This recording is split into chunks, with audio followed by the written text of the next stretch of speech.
You ready? Good evening, ladies. Good evening. Thank you for taking the time, sit down with me and talk about our stewardship campaign this year, which is a 4-week series.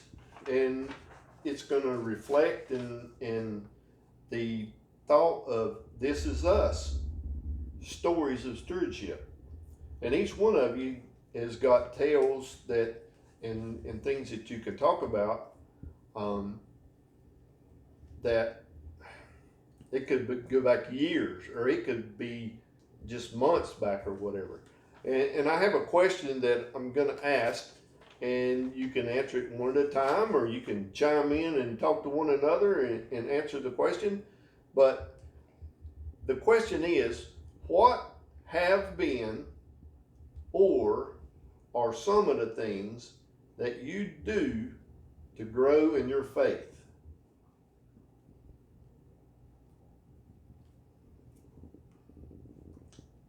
Everybody? Anybody?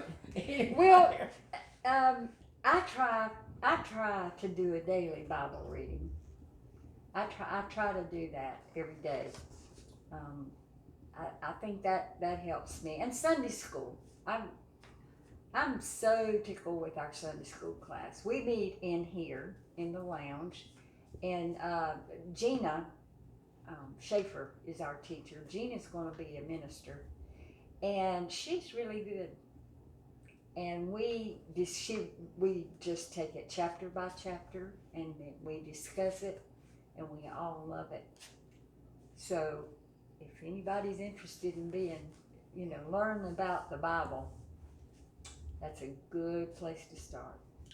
Well, let me try to draw a little bit more conversation out of you four women, because you sit here and you talk to me for 5 minutes, and now you've gotten all quiet. There is things that you do to grow your faith in.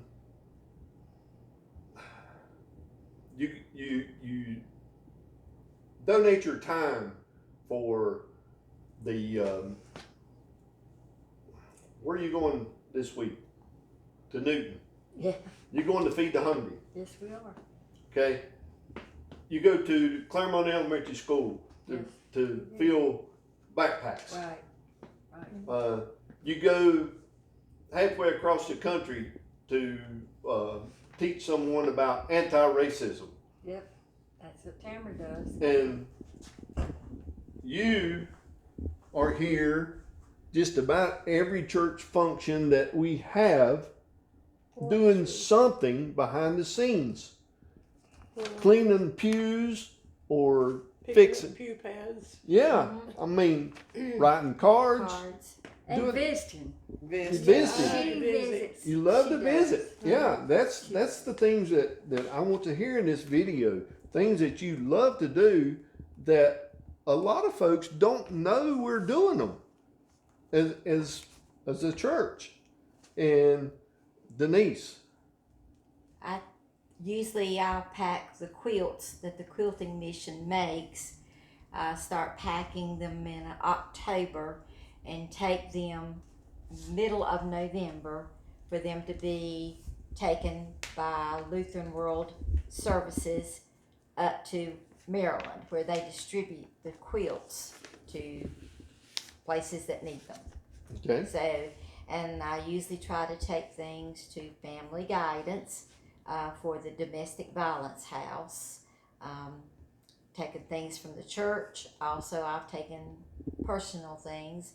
And now we're looking at, they're wanting people to donate clothing for sexually assaulted victims, so that when they have gone through that process of, the rape kit, and then they're dismissed, they keep the clothing, and they said it's bad enough to go through that alone, let alone to have the clothes on your back taken from you. So they're asking people if they will donate like gently used sweatpants and t-shirts and underclothing, so that women who are assaulted would have something to wear when they are released from the hospital. We talked about that tonight, and we can easily, all of us could easily get a bag together for that very purpose. You know, that's something that never entered my head, that we need to be doing this kind of thing. Joe, every week, if she doesn't go see somebody, Yeah, you know, she does. Every week, she and Jackie are out seeing shut-ins, people who can't get out, or even people who can get out, not just people from our church. Right. You know, she, Mhm. people she's known for years here in Claremont, and she loves it. I went to see Wilma Hope the other day, and she was so happy. I've been to see her several times, but she has to start chemo again tomorrow. But And of course, we all know what Tamara does. Everything. Tamara sings, and Tamara works in the. Tamara does everything. And she's volunteered in the absence of a secretary to Yeah. get things going with the bulletins and. the We're gonna newsletter. let her off the hook a little bit tonight because Really? yes, because she's got another week that Mm-hmm. Mr. Aaron Oh, over so here she's does gonna- it. Yes, he's got her.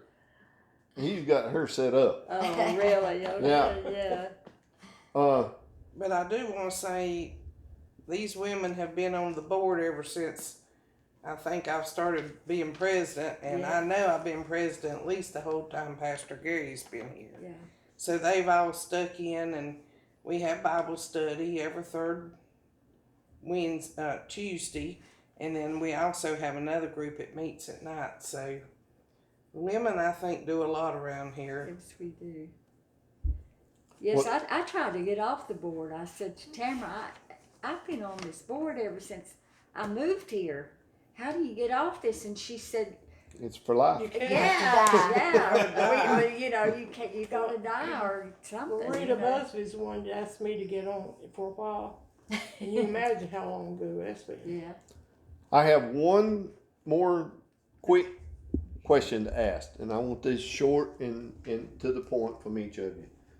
If you would you willingly or be willingly to share a time in your life that you can remember growing in your faith? I do. I was in the hospital and had already had one bowel resection and was looking at facing a second bowel resection.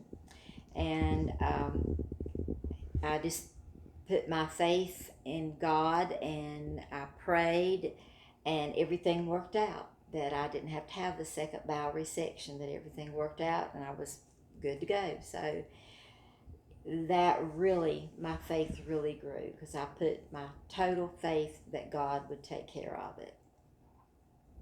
Good. Is anyone else? I was at the women's national gathering in was it Portland?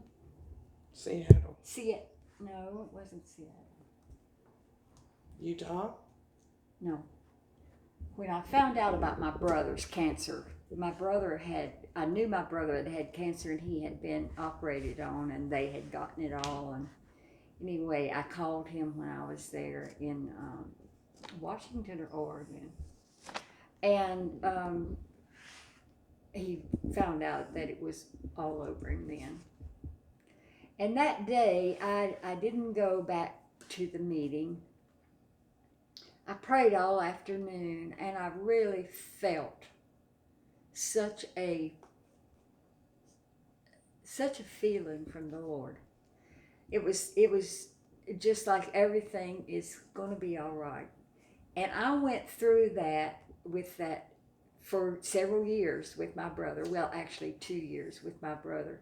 The whole time with my head held high, knowing that everything was going to be all right. And it all started at that time. And it was quite a great feeling. And my time would probably be on the women's state board and also going to the triennials, because I've been to every triennial since '89. Yeah.